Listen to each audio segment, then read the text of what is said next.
This is the CBS Sunday Night News. Richard Roth sitting in tonight for Bill Plant. Good evening. Panama's Manuel Noriega has surrendered, but not to the U.S. troops that invaded his country. He turned himself in at the embassy of the Vatican in Panama City this afternoon and asked for political asylum. CBS News correspondent Richard Clerical has the latest from Panama.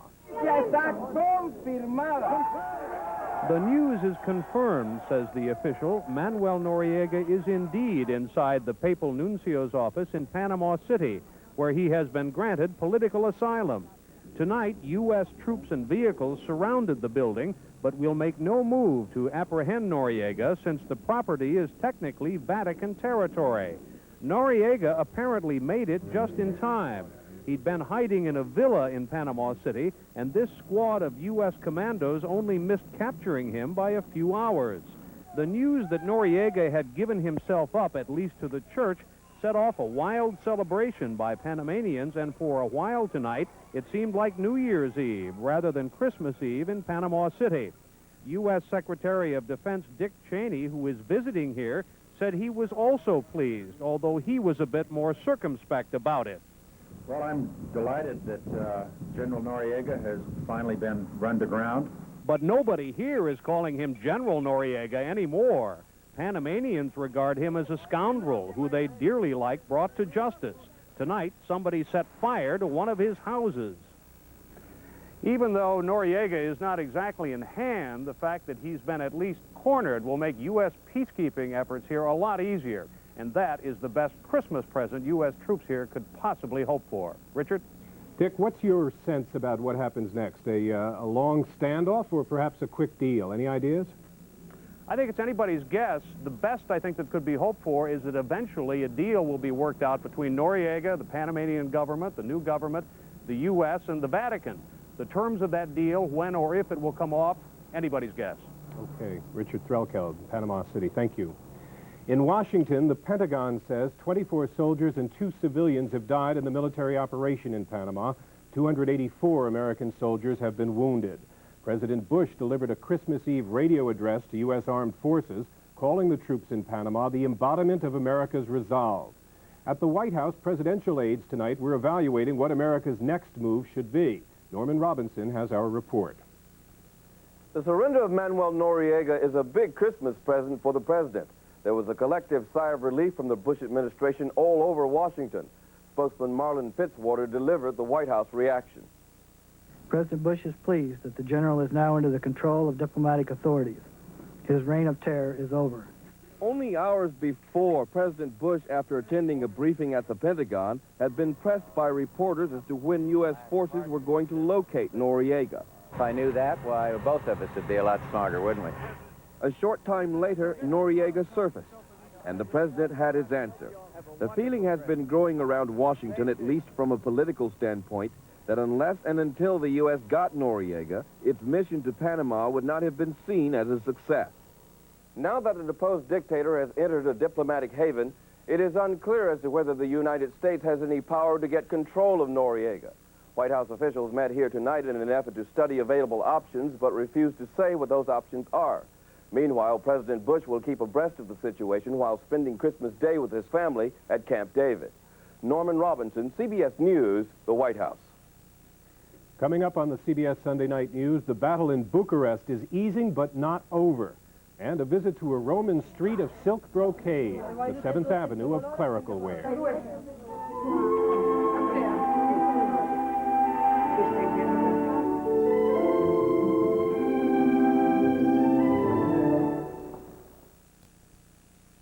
Merry Christmas.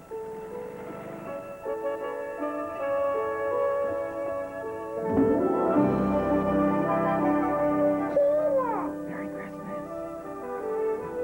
Everyone's asleep. I know, don't wake them up. Come on.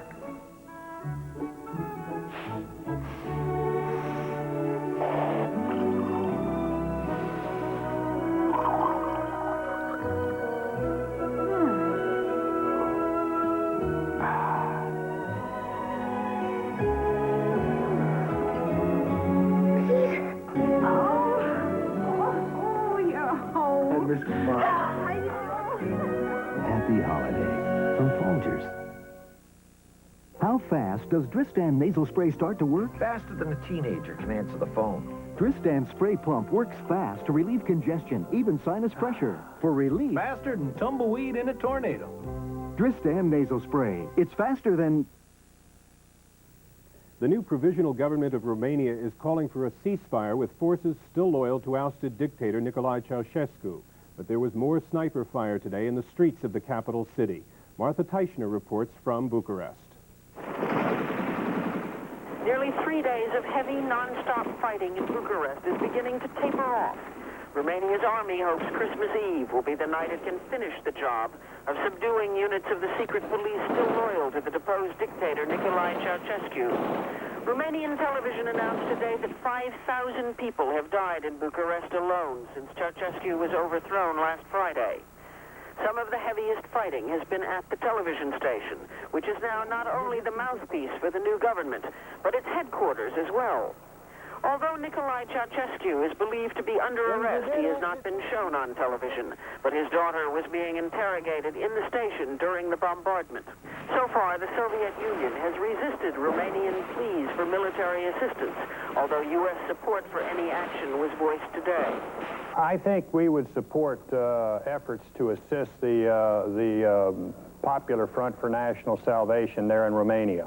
Romania's provisional government has called for an immediate ceasefire and has ordered everybody but the army to turn in their guns by tomorrow afternoon. But just as likely as a Christmas truce is the possibility of a bloody, slow fight to the finish. Martha Teichner, CBS News, Bucharest. For the first time in decades, it's easy for people from both sides of Germany to be together for Christmas. East Germany today formally lifted its visa requirements for visits, and thousands of West Germans rushed through the Berlin Wall for celebrations and family reunions. East German Catholics got another big Christmas present. For the first time, their state television carried the Pope's traditional Christmas Eve Mass. An estimated worldwide audience of 250 million heard the Pope speak of the joy of Christmas.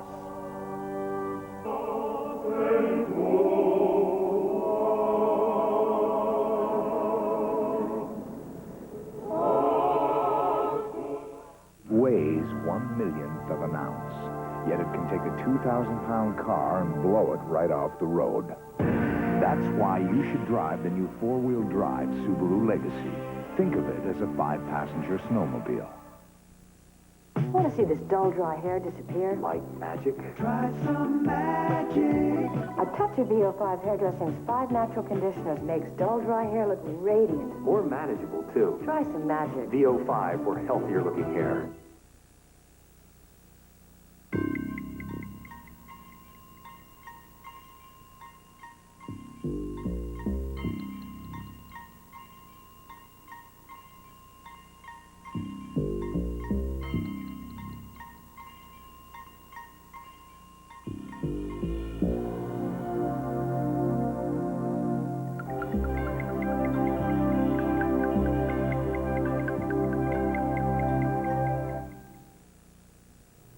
The Soviet Communist Party Central Committee meets tomorrow to discuss moves by Lithuanian communists to break from Moscow. And the Soviet Parliament dealt today with an issue of the past, condemning Moscow's decision to send troops into Afghanistan 10 years ago. From Moscow, Jonathan Sanders has more. The Congress of People's Deputies rose in a minute of silence to honor the more than 14,000 Soviet soldiers who died in the war. They are not easily forgotten. Neither is the war. Right now, put it behind you. No, we're on the eve of discovering our My Lais, what happened in Afghanistan. The invasion was supposed to save a beleaguered socialist nation that bordered the Soviet Union. Instead, it brought a decade-long bloodbath costing an estimated 1 million lives. The Red Army lost that war. Soldiers and citizens are still recovering, still coming to grips with their losses and the consequences of their defeat. The truth of that brutal conflict are only now becoming known, but experts have already drawn lessons about how their leaders blundered into Afghanistan. There is a realization that it's wrong to interfere in the affairs of another country in this manner, even if you do it for good reasons. 10 years later, the Soviet Union has learned a bitter lesson. Arrogance of power has limits. Military solutions do not solve political problems. Jonathan Sanders, CBS News, Moscow.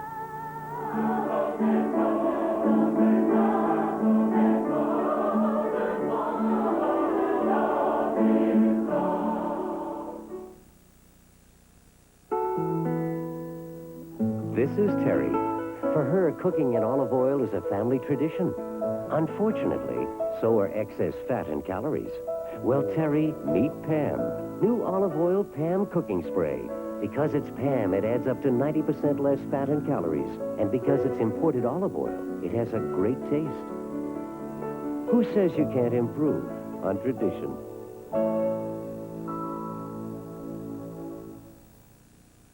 A parade?